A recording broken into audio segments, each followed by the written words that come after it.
foi comme un grain de moutarde. Hein? Si tu veux. Si on a la foi comme un petit grain de moutarde, ainsi la montagne bouge. On peut dire arrache-toi et elle s'arrache, elle se déplace. Alléluia. Merci Seigneur.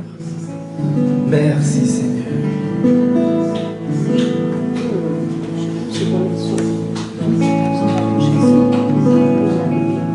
Ce matin, on prend ce chant, c'est un chant de circonstance.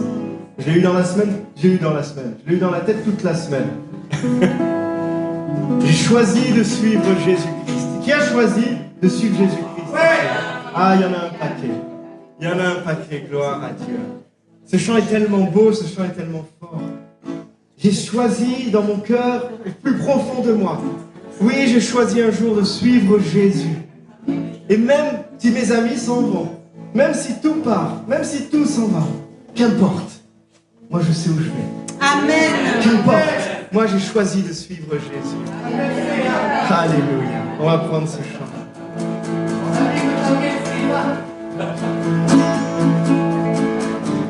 En mon cœur, j'ai choisi de suivre Jésus-Christ. En mon cœur, j'ai choisi de suivre Jésus. En mon cœur, j'ai choisi de suivre Jésus-Christ. Oui, pour toujours. Oui, pour toujours.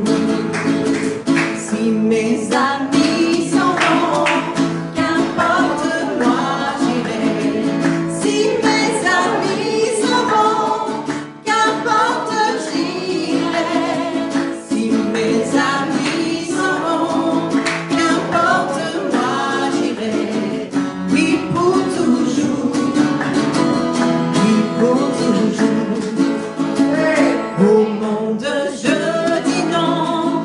Joyeux, je prends ma croix. Au monde, je dis non. J'accepte la croix. Joyeux, je dis non. Joyeux, je prends ma croix. Oui, pour toujours. Oui, pour toujours. Oui, pour toujours. Oui, pour toujours. Amen.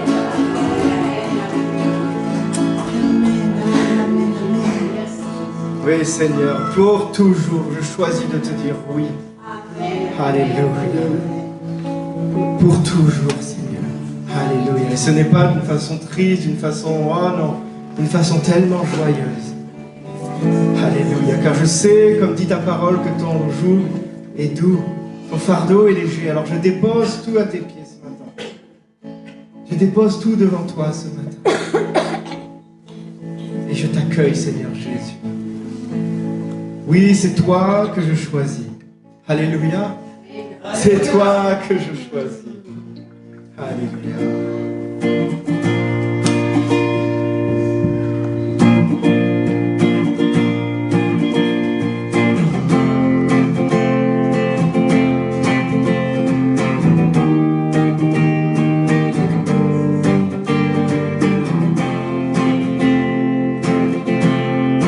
Quand je marche dans la vallée de l'ombre de la mort, je suis face à mon destin.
Quelquefois, quand on connaît le Seigneur, on se rend compte que on regarde un petit peu en arrière et on voit le nombre de fois qu'il s'est approché de nous au travers d'une personne, dans une situation.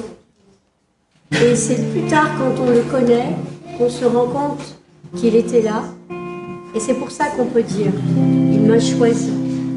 Il m'a choisi parce que il était déjà là quand je ne le connaissais pas. Il était déjà là quand il ne m'intéressait même pas. Mais lui s'est toujours intéressé à moi.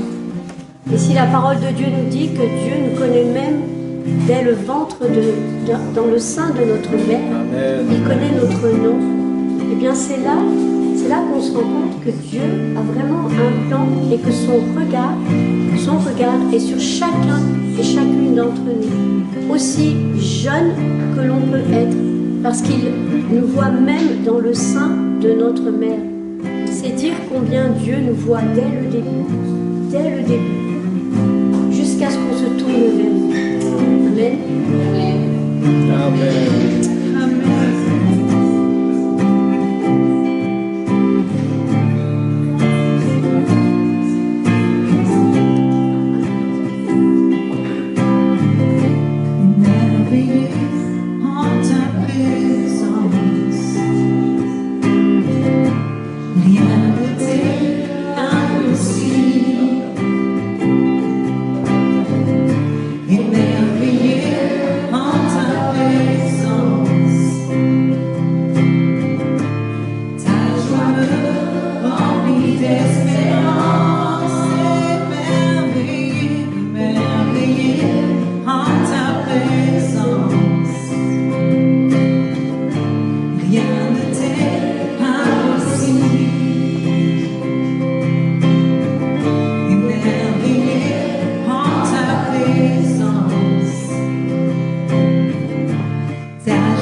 Alléluia. Tu as fait de grandes choses dans nos vies, Seigneur. Oh, puissant est ton nom, Seigneur. Alléluia.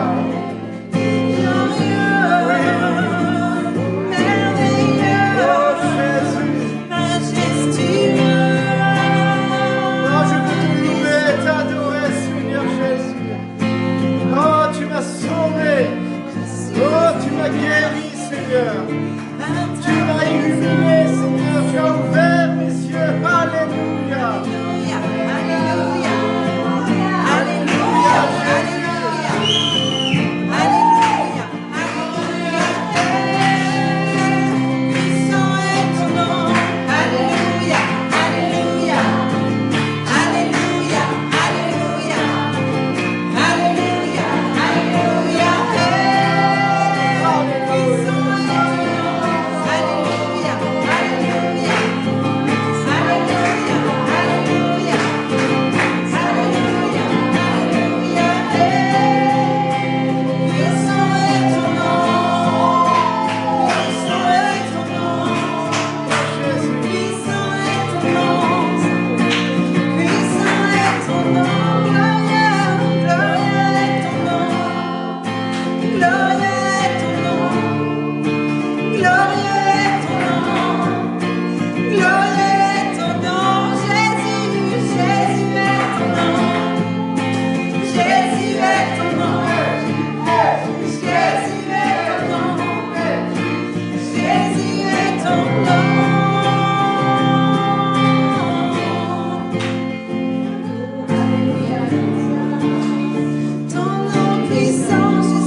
Jésus a une puissance.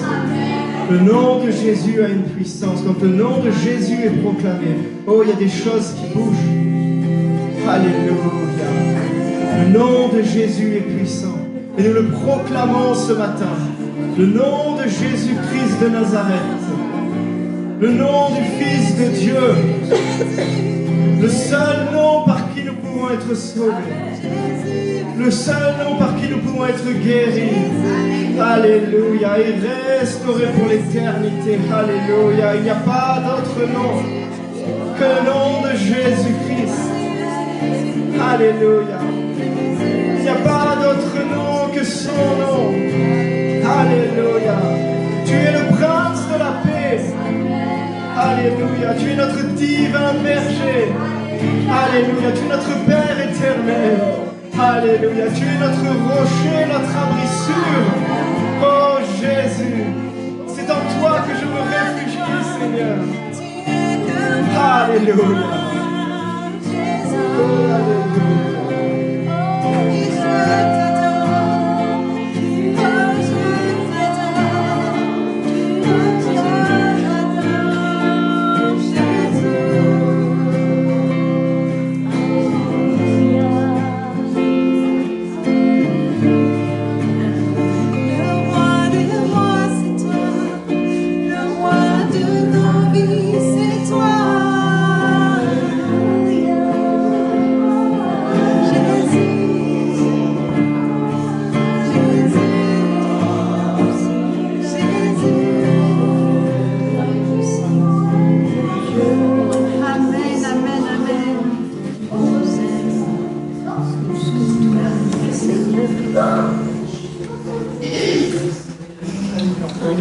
Tu le tiens dans le creux de ta main, Seigneur. Dans le creux de ta main. Alléluia. Merci Seigneur, tu ne permets pas qu'un seul cheveu de notre tête tombe sans que toi tu le saches. Parce que tu es notre Créateur. Nous sommes heureux d'être dans le creux de ta main, de t'appartenir, d'être bercés par toi, Seigneur. Parce que tu nous aimes. Merci Seigneur de nous rappeler encore ce matin combien nous sommes uniques à tes yeux. Merci Seigneur de nous rappeler combien toi tu restes, tu demeures fidèle, ton nom est fidèle. Merci Seigneur, merci de nous ramener toujours plus près de toi, plus près de ton cœur. Merci Seigneur. Merci Seigneur. Jésus-Christ, agneau de Dieu, je t'adore. Emmanuel, Fils de Dieu, je t'adore. Admirable conseiller, je t'adore. Prince de paix, lion de Juda, je t'adore. Jésus-Christ, Jésus-Christ, agneau de Dieu, je t'adore. Emmanuel, Fils de Dieu, je t'adore. Admirable conseiller, je t'adore. Prince de paix, lion de Juda, je t'adore.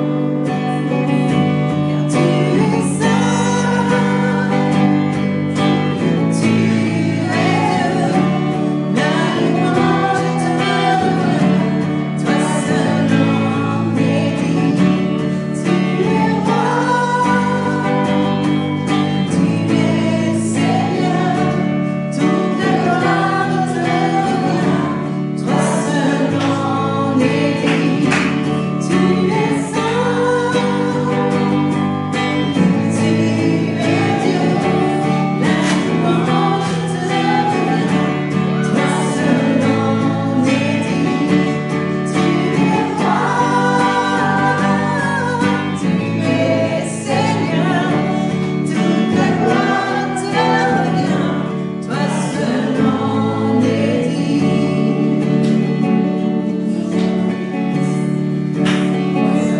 Plein de vie, plein de grâce, je t'adore.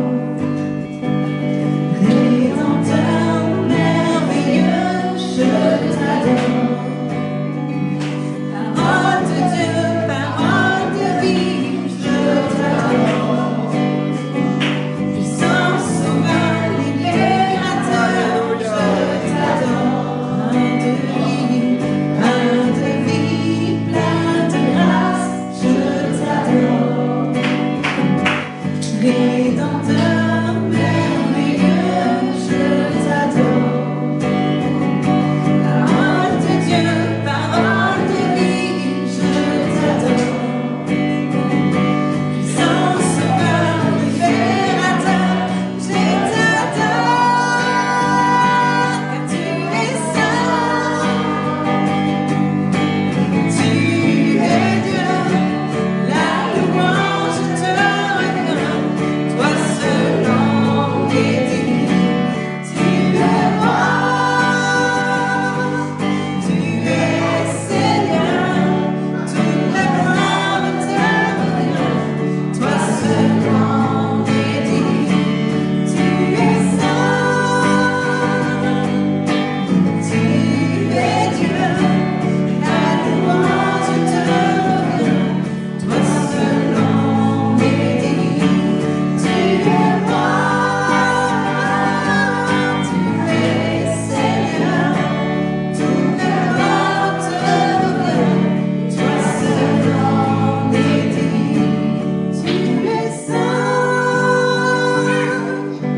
tu es Dieu, la louange te revient, toi seul en es digne. Tu es roi, tu es Seigneur, toute la gloire te revient, toi seul en es digne. Toi seul en es digne, toi seul en es digne. Toi seul en es digne, toi seul en es digne. Oh, toi seul en es digne, toi seul en es digne. Alléluia. Toi seul, Oui, toi seul en es digne, Seigneur. Puissant libérateur, puissant sauveur, oh, je t'adore. Oh, merci Jésus.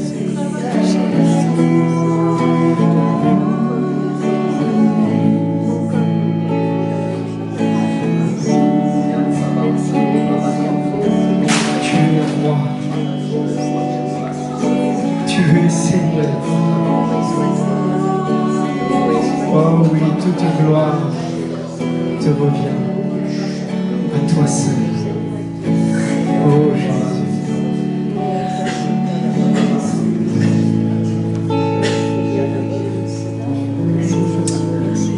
Amen. Amen. Quand on accueille un roi, on se lève et on l'applaudit. Amen. Bienvenue. Merci Seigneur.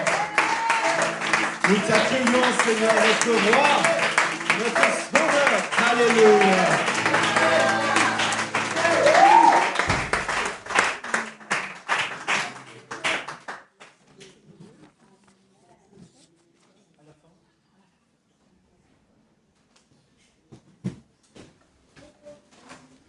Alléluia. Ça va? Vous allez bien? Ça fait du bien de jouer le Seigneur. Ça fait du bien. On peut passer des heures dans l'adoration et la parole dit que Dieu siège au milieu des louanges de son peuple. Quand nous chantons, quand nous l'adorons, Dieu est au milieu de nous et il prend plaisir. Tu sais que Dieu prend plaisir à entendre le son de ta voix. Amen. Le son de ta voix, pas le son de la voix peut-être du copain d'à côté qui chante vachement mieux ou de la copine qui chante vachement mieux. Ouais, peut-être. Dieu, il aime entendre le son de ta voix. Cette voix, cette corde vocale qui vibre pour lui rendre gloire. Amen. Pour lui rendre gloire. Alléluia. Bon, je vais commencer à prêcher, donc je vais laisser Anne-Lise qui va faire les annonces et qui va vous présenter un truc qu'on vous a parlé il y a pas mal de temps et qu'on va enfin vous présenter. Yes? Bon, ben, je vais commencer par ça, du coup. Non, pas de souci. Il y a quelque temps, je vous ai parlé de quelque chose que j'avais sur le cœur pour l'église en général, pour le quartier, pour Nice. C'était d'offrir des cadeaux aux gens. Pas juste offrir des cadeaux pour Noël, mais aller bénir les gens là où ils sont. Chut, les enfants, c'est pas fini, hein. Pardon. Il y a de la vie. Fleuve d'eau vive, il y a de la vie. Donc vous avez participé et je vous en remercie, on vous en remercie.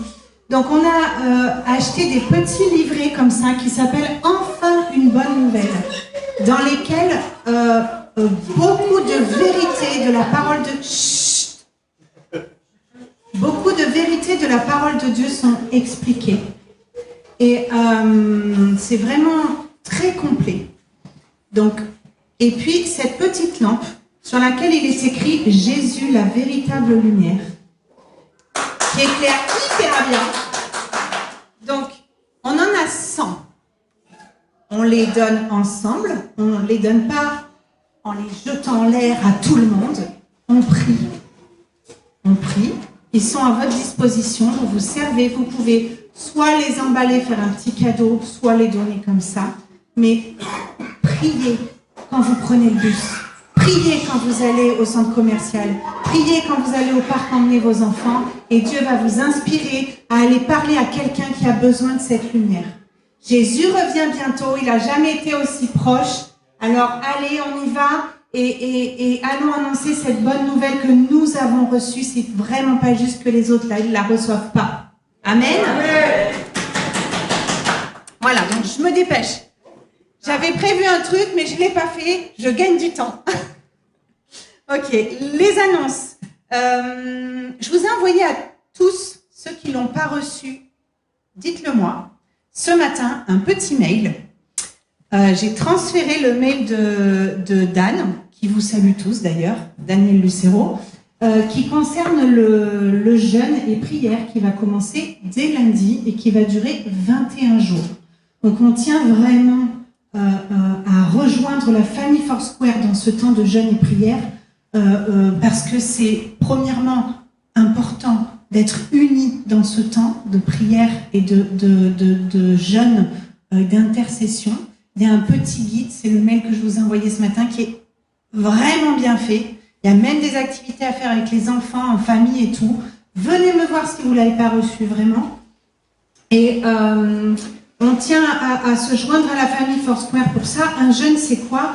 J'avais à cœur de vous dire ce verset qui dit « Fais de l'Éternel tes délices » dans les psaumes. Qu'est-ce qui m'empêche de faire de l'Éternel mes délices? Qu'est-ce que dans ma vie, je fais passer avant l'Éternel? Pourquoi dans ma relation avec Dieu, c'est pas ce que j'attends avec impatience toute la journée? Pourquoi c'est pas, je suis pas pressée de me lever le matin? Parce qu'il y a quelque chose qui bloque. Et ce quelque chose, pendant 21 jours, on va l'enlever. Alors, je sais pas si c'est Netflix, je sais pas si c'est parce que vous êtes aussi gourmands que nous, je sais pas si c'est Facebook, Instagram, j'en ai aucune idée. Priez. Dieu va vous montrer. Pendant 21 jours, on l'enlève parce qu'on veut se rapprocher de Dieu. On veut connaître plus Dieu pour justement qu'on ait besoin juste d'une graine de moutarde de foi pour déplacer des montagnes. Parce que si on connaît mieux, on sait en qui on croit. Donc, pour savoir en qui on croit, il faut se rapprocher de lui. Pour se rapprocher de lui, on enlève ce qui nous empêche de faire de lui nos délices. Qu'est-ce qui prend sa place dans ta vie? Voilà, j'arrête de parler, je me dépêche. Donc, on se tient au courant. On va faire peut-être des petites réunions au courant pendant ces 21 jours, mais en tout cas, vraiment, on insiste et on aimerait que vraiment Fleuve d'eau vive prenne ça très à cœur. Comme je le disais tout à l'heure, le roi revient bientôt. C'est le moment ou jamais. Les rendez-vous de la semaine. Donc, on reprend tous nos rendez-vous comme prévu, comme on fait d'habitude. Et on a tellement hâte, ça nous a trop manqué pendant les vacances. Donc, études bibliques ce mardi à 20h ici au local. Jeudi à 13h, la pause café entre nous, ici sur nos petits sièges confort avec notre table basse. Vendredi soir, on va faire une soirée de prière ici à 20h. Donc, on vous invite à y venir, soyez nombreux. Donc, cette semaine, pas de groupe de maison, on reprendra les groupes de maison la semaine prochaine. Cette semaine, soyez mobilisés, on se réunit dans ce lieu et on va faire trembler les murs et on va faire monter le Saint-Esprit aux étages et ça va être glorieux. Et puis, la réunion de prière dimanche matin à 8h30 ici. J'ai pas mis samedi, du coup, vu qu'on fait vendredi soir. Vous voyez. Ok? Eh bien, je vais laisser la place à mon cher et tendre. Amen. Merci, ma chérie.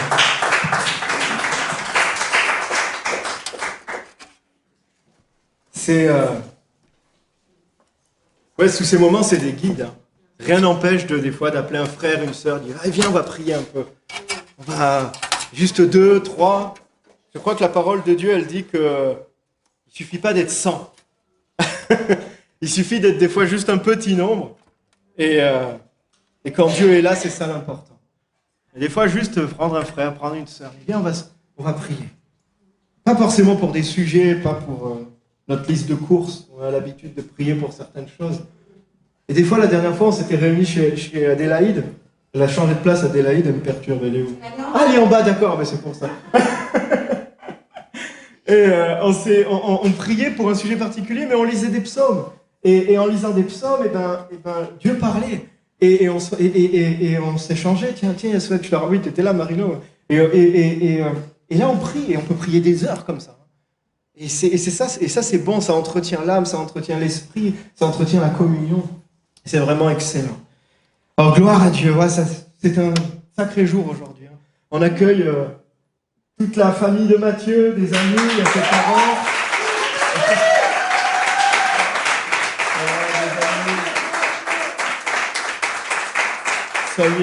Soyez les bienvenus. Soyez bienvenus, c'est vraiment un jour glorieux où ma petite sœur et un de mes plus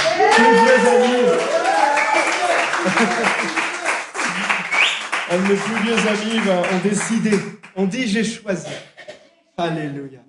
Et hier, je pensais, juste pour commencer, que je crois qu'on s'est connus en 2004 au lycée. Donc ça fait 20 ans. En 2024, ça fait 20 ans. Waouh.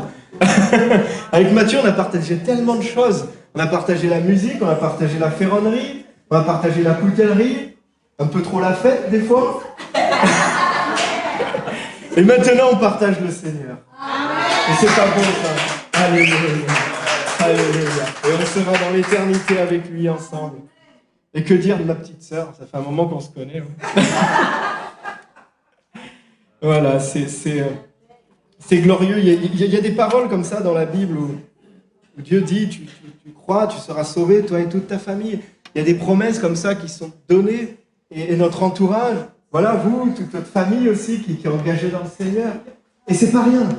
Quand Dieu fait des promesses, il les tient. Et quand on prie pour quelqu'un, eh bien on inonde autour de nous. Et pour mieux, pour que les gens soient sauvés, restaurés. Ça a commencé avec mon père, ça a suivi avec ma mère, avec moi, ma sœur. Et pareil dans toutes les familles, je pense aussi. Ça a commencé avec quelqu'un qui s'est tourné, quelqu'un qui a commencé à prier, et puis pof, pof, pof. Le royaume de Dieu s'est étendu. Le royaume de Dieu s'est chargé en âme. Alléluia. Alors avant de vraiment de rentrer dans les baptêmes, il y a quand même quelque chose aussi d'important, c'est qu'on est le premier dimanche de cette année. On commence, c'est le premier dimanche, on est le 7 janvier, le premier dimanche de l'année 2024. Alors, je vous souhaite bonne année. Bonne année à tous. Alors, c'est vrai que c'est une habitude, des fois ça peut être gnangnan. Ils disent, bonne année, ça, pendant un mois, tous les gens qu'on va croiser, bonne année, bonne année, bonne année. On ne sait même pas si on leur souhaite vraiment une bonne année, ou si eux nous souhaitent une bonne année, mais on le dit quand même, par habitude. Mais c'est pas grave. Quelque part, ça peut nous agacer des fois, mais quand on prend un peu de recul, quand on regarde ça de plus près, moi je me dis, mais c'est une formidable occasion de bénir. C'est une formidable occasion de poser des paroles sur des gens. Quand on sait la puissance de la parole, quand on connaît la puissance d'une prière, la puissance d'une bénédiction, quand on sait la puissance des mots qui sortent de notre bouche, alors on bénit.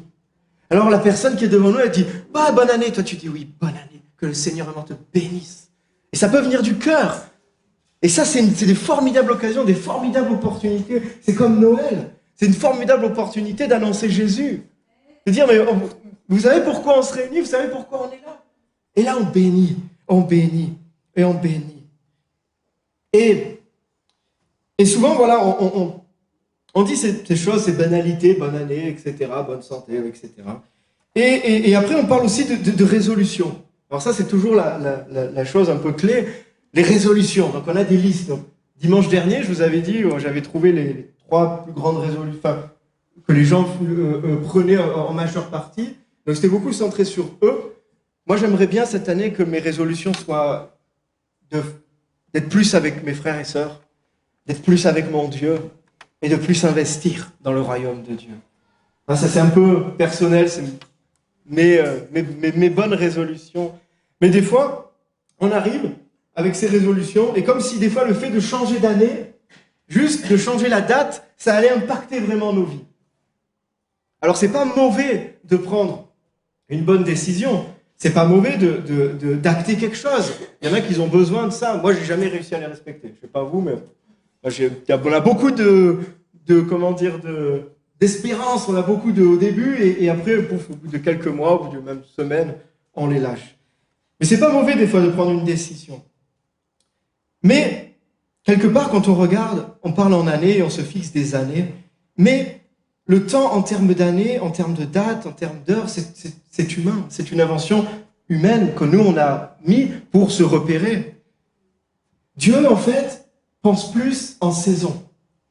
La façon de penser de Dieu, c'est plus des saisons qu'une année vraiment calibrée. Et pourquoi je vous parle de ça? Parce que le Saint-Esprit m'a beaucoup travaillé en ce moment et m'a beaucoup interpellé sur ce fait-là. C'est des fois, on dit, voilà, ça fait 1 an. Voilà, là, je me donne 1 an. Là, je me donne 6 mois. Là, je me donne... Ok, bon. Et Dieu, qu'est-ce qu'il donne, Dieu? Dieu, comment il raisonne, Dieu? Est-ce qu'il résonne vraiment? Est-ce qu'il arrive à se rentrer dans ce temps qu'on appelle chronos, dans ce temps d'heures, de temps, où il résonne beaucoup plus largement en termes de saison? Et en fait, Dieu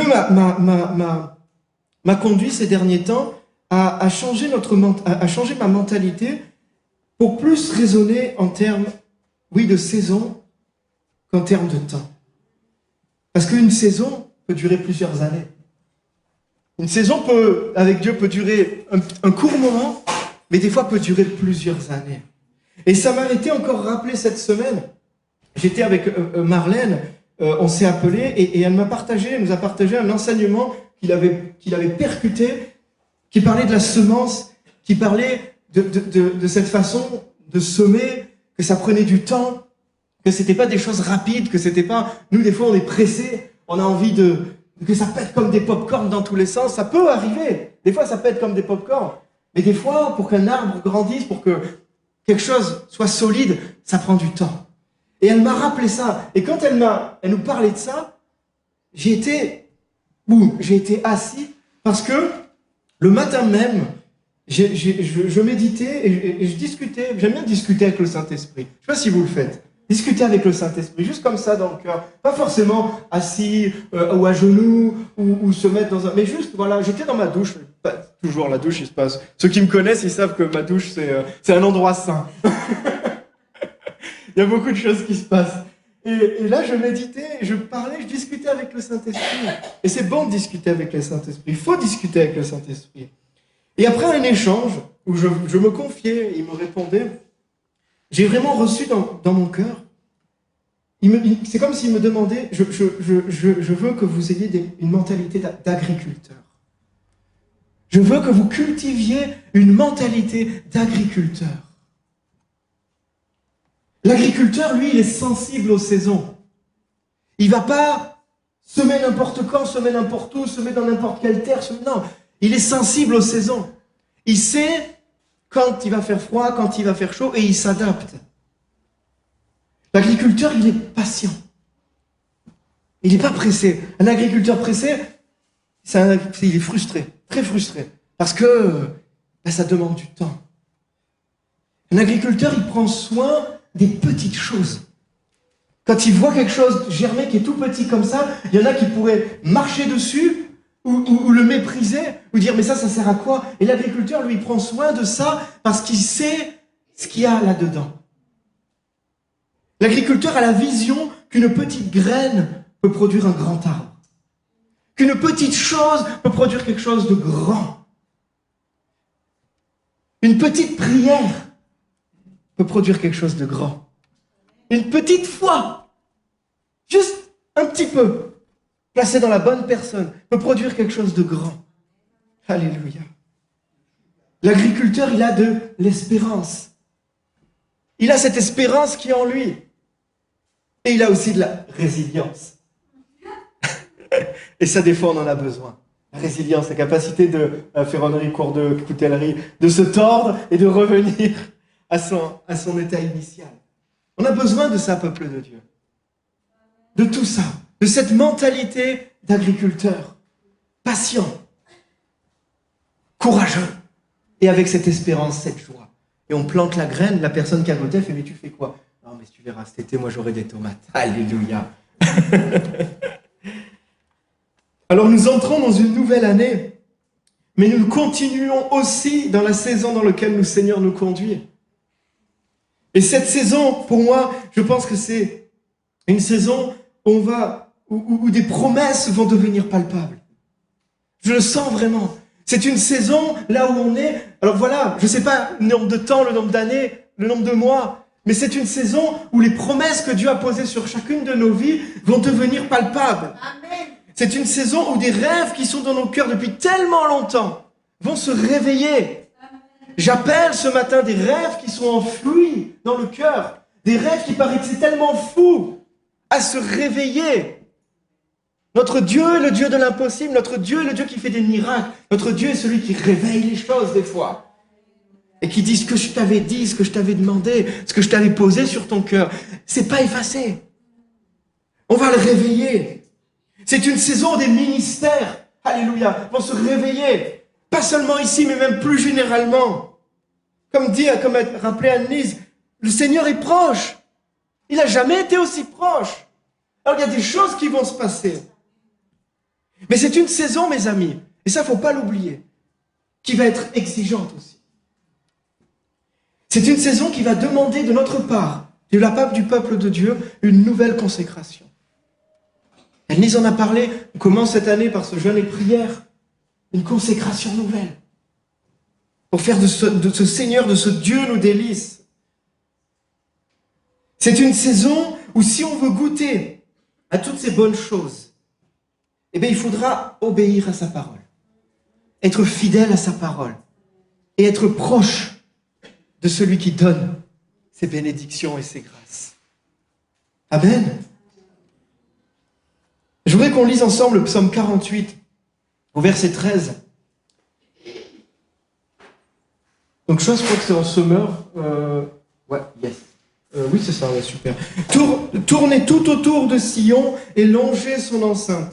Comptez ses tours, admirez ses remparts et passez en revue chacun de ses palais pour pouvoir annoncer à la régénération suivante que ce Dieu-là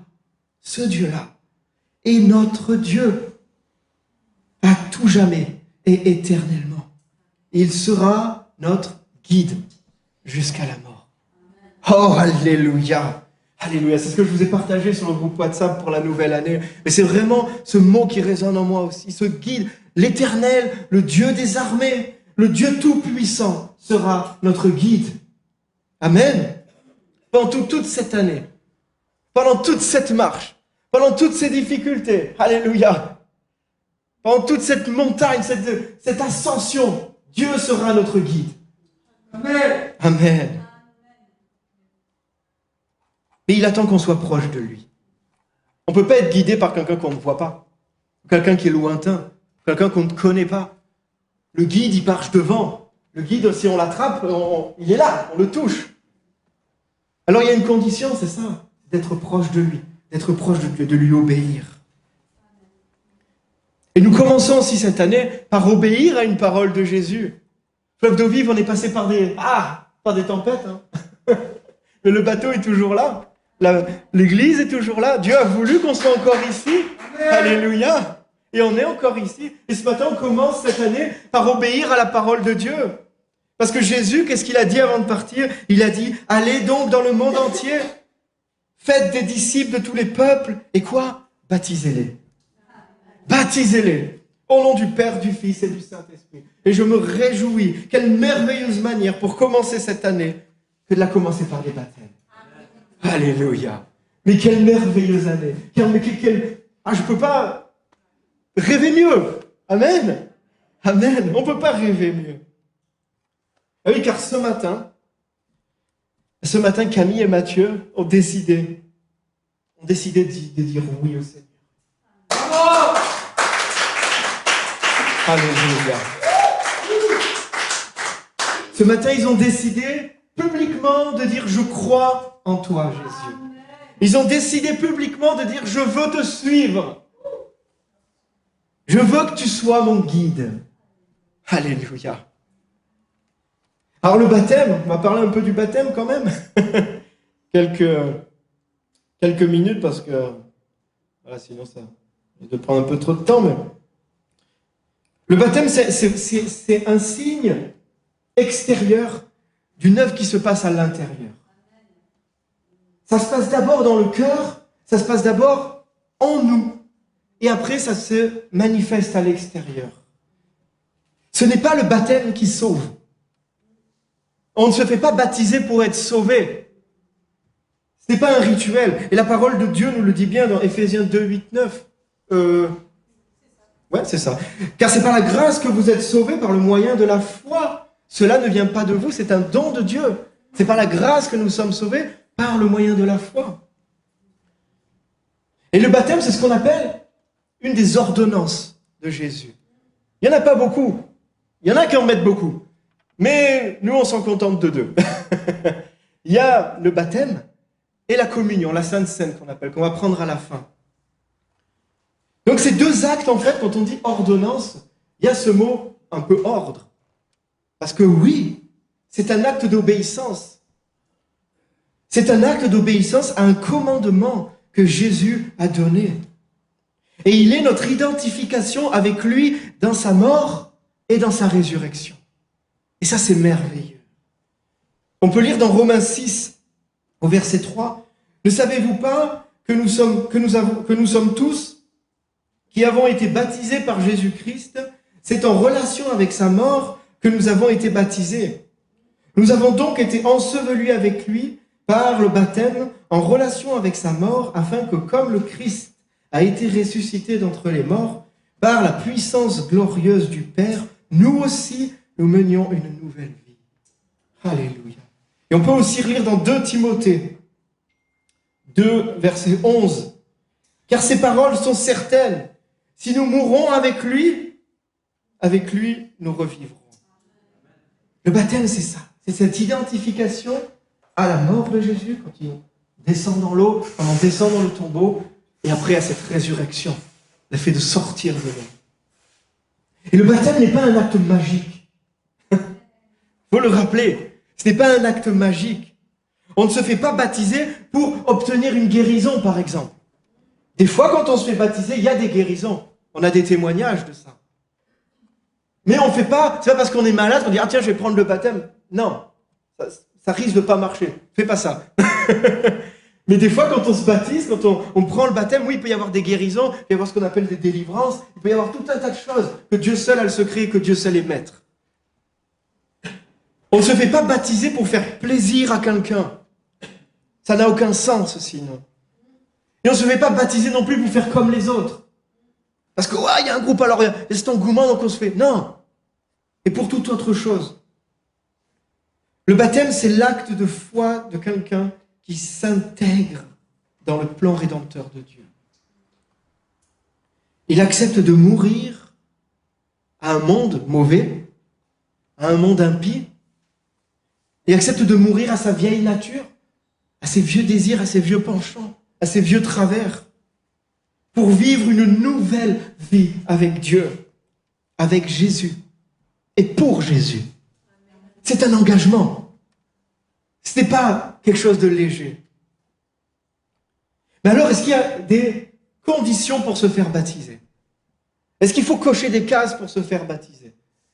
Des fois, je ne vais pas blâmer parce que nous, on a mis 3 ans à se faire baptiser avec ma chérie. On a mis du temps, on est un peu des têtes dures, on a besoin de temps. Mais des fois, on peut attendre d'être plus sain que ce qu'on est. Ouais, c'est honorable. Mais ce n'est pas vraiment ce que Dieu nous demande non plus, dans l'extrême. Parce que des fois, on peut retarder ça. Et si on attend d'être saint, si on attend d'être parfait, si on attend d'être propre, on peut attendre longtemps. Parce que c'est lui qui fait cette œuvre en nous. Nous-mêmes, on ne peut pas. C'est une œuvre, c'est une foi. Alors les conditions, si on peut trouver des conditions pour être baptisé, la parole de Dieu, en fait, met l'accent sur 2 points principaux, en fait. C'est la repentance et la foi. Tout d'abord, on peut lire dans Acte 2, verset 38. Pierre leur dit, changez d'attitude. En gros, repentez-vous, changez d'attitude, et que chacun soit baptisé au nom du Seigneur Jésus-Christ pour le pardon de vos péchés, et vous recevrez le don du Saint-Esprit. Changez d'attitude et passez par les eaux du baptême. Repentez-vous et passez par les eaux du baptême. La repentance, c'est ce vif désir de vouloir changer. Parce qu'on reconnaît qu'on est pas bien, mauvais. On parle du péché, mais on se reconnaît qu'on est mauvais. On se reconnaît il y a tellement de choses qui s'accrochent à nous et qui sont pas belles. La repentance, c'est quand notre âme regrette, mais au plus profond de nous, d'avoir offensé Dieu, de l'avoir désobéi, de n'avoir fait qu'à notre tête. Et décide d'abandonner tout ce qui n'est pas de lui et tout ce qui ne lui rend pas gloire. La repentance, c'est un changement de direction. Ce n'est pas un rituel non plus. Ça vient du plus profond des tripes. Et après, il y a des fruits de la repentance. Des fois, il y en a qui disent « Ouais, je me suis repenti », ils continuent. Non, désolé, ça, ce n'est pas une repentance. C'est les lèvres qui ont parlé, mais le cœur n'y est pas. La repentance, ça vient du cœur, ça vient vraiment du plus profond de nous-mêmes. Et là, on change de direction pour aller dans la direction que Dieu nous ouvre, que Dieu nous demande, que Dieu nous propose. Alléluia. Pierre leur dit, changez d'attitude et faites-vous baptiser. Et il y a bien sûr la foi. On ne peut pas se faire baptiser si on n'a pas la foi. Sinon, c'est un bain, tout simplement. Et il n'y a rien d'autre. Ça représente rien. La foi est essentielle. Et on peut lire dans Marc 16, verset 16, « Celui qui croira et qui sera baptisé sera sauvé, mais celui qui ne croira pas sera condamné. » Celui qui croit sera baptisé et sera sauvé. D'abord, tu crois. Après, tu te fais baptiser. Et après, tu es sauvé. Alléluia. C'est un tout. Acte 8, verset 38. Alors là, il y a tout ce passage. On va un peu examiner, enfin vite fait passer sur ce passage, mais on le connaît bien, ceux qu'on a l'habitude de la parole de Dieu, mais ce passage de l'eunuque que Philippe vient rencontrer. Et Philippe dit à l'eunuque, si tu crois de tout ton cœur, cela est possible. L'eunuque répondit, je crois que Jésus-Christ est le Fils de Dieu. Alors il fit arrêter les chars, Philippe et l'eunuque descendirent tous les deux dans l'eau et Philippe baptisa l'eunuque. Ça, c'est un passage formidable parce qu'on voit que Dieu a pris Philippe, l'a mis à côté de cet eunuque qui sortait de Jérusalem, il l'a enseigné et l'eunuque a compris. Il y a eu la foi dans son cœur. Et il a dit, mais qu'est-ce qui m'empêche? Mais rien. Tu veux changer de voie, tu te repens, tu crois en Jésus, alors on peut te baptiser, tu peux passer par les eaux du baptême. Alors des fois, cette partie est utilisée des fois pour baptiser assez rapidement les gens. C'est-à-dire que si ça s'est fait comme ça, on peut baptiser les gens assez rapidement. Je pense qu'on peut baptiser les gens assez rapidement. C'est possible. Mais dans notre contexte, dans notre société, où finalement, on est quand même dans un certain confort, il n'y a pas forcément une urgence des fois de baptiser les gens. Et des fois, il vaut mieux parler un peu, parce que faut pas oublier 2000 ans ou 1500, enfin des milliers d'années où on a prêché que le baptême était le baptême sauvé. Alors après, on en a fini par baptiser les enfants, etc. Et donc, il faut être sûr que la personne sache ce qu'elle fait. Et c'est ça, des fois, où on peut prendre un peu de temps, on peut prendre des réunions pour les baptiser, pour les enseigner, pour les vraiment voir. Mais c'est arrivé plein de fois où pendant un service de baptême, et aujourd'hui c'est ouvert, quelqu'un qui arrive et qui dit « mais j'ai vécu quelque chose et je décide d'être baptisé ». Et là, il y a un témoin, et on peut dire « ouais, tu crois ? Oui, une foi, on discerne, il faut avoir du discernement. Il y a une foi dans le cœur, rien ne t'empêche d'être baptisé. Alléluia. Amen. Amen. Romains 10, verset 9, c'est marqué.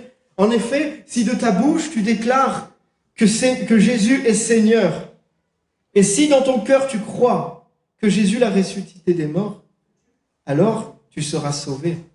Car celui qui croit dans son cœur, Dieu le déclare juste. Celui qui affirme de sa bouche, Dieu le sauve. Alléluia. Alors que faut-il croire? Il faut croire que Dieu existe. Quand même un minimum. Il faut croire qu'il est le Dieu vivant et vrai. Il n'y en a pas d'autre. Il faut croire que Jésus-Christ est le Fils de Dieu. Il faut croire qu'il est le seul sauveur, mort pour nos péchés. Et il faut croire qu'il est ressuscité et qu'il règne dans la gloire. Alléluia. Voilà. C'est pas compliqué. C'est pas compliqué. C'est des expériences de notre cœur, de notre foi. Quand nous nous tournons vers Dieu, nous sommes une nouvelle créature. Quand nous nous tournons vers Dieu, tout ce qui est ancien est passé. Tout ce qui est ancien est derrière nous. Comment Matthieu m'a connu, comment je l'ai connu, c'est ancien. C'est passé. Maintenant, toutes choses sont devenues nouvelles. Vous imaginez la chance, comme c'est précieux. Combien de personnes ont envie des fois de recommencer certaines choses de leur vie? Ils ont dit, mais là, j'ai tellement tout fait, tout ce qu'il ne fallait pas. Et Dieu nous donne cette opportunité. Dieu nous dit, tu es une nouvelle créature. Les choses sont nouvelles. Alors, il y a des choses qu'on doit continuer à assumer. Il y a des choses que Dieu restaure miraculeusement. Mais nous sommes une nouvelle créature. Moi, je ne suis plus la personne que j'étais il y a 20 ans. Merci Seigneur. Tout est devenu nouveau. Tout devient nouveau. La vie avec Jésus est une vie merveilleuse. Mais tellement merveilleuse. Alors, elle n'est pas dépourvue d'épreuves. Elle n'est pas dépourvue de difficultés. Au contraire, ça reste la vie. On reste sur cette terre. Mais moi, personnellement, je ne sais pas vous, mais moi, personnellement, je préfère 1000 fois affronter cette vie avec celui qui a toujours été tendre avec moi, avec celui qui a des bras aimants. Je préfère 1000 fois affronter cette vie dans les mains de mon Dieu qui m'aime que d'affronter cette vie seule. Et que d'affronter cette vie avec mes propres forces. Forces qui diminuent à chaque fois que le soleil se lève. Chaque fois qu'on voit le soleil se lever le matin, notre force, elle fait pouf. Mais notre foi, elle fait pouf. Amen. Alléluia. Ça, c'est l'économie du royaume des cieux. Je préfère 1000 fois affronter cette vie. Avec les douleurs, avec les difficultés, avec la rudesse qu'elle a, avec Dieu, que tout seul. Avec Jésus dans nos vies, la vie prend tout son sens. Quand Jésus vient dans nos vies, le mot vie prend tout son sens. Et c'est comme si toutes les années qu'on passe sans lui, c'est comme que toutes les années où on est loin de lui, c'est comme si c'était des années en noir et blanc. Et que tout est fade. Et que tout est insuffisant. Mais quand on s'ouvre à Jésus, quand on le laisse entrer, alors il vient. Et tout prend du sens. On voit enfin les couleurs. Et on reçoit une plénitude qui surpasse tout ce que l'on peut imaginer. Amen. Amen. Quand on accepte Jésus, notre vie devient en couleur. Alléluia. Et on n'est plus jamais insatisfait. On est comblé dans la plénitude. N'est-ce pas merveilleux? Alors votre choix ce matin, votre choix est le meilleur choix de votre vie. C'est le meilleur choix. Pour vous,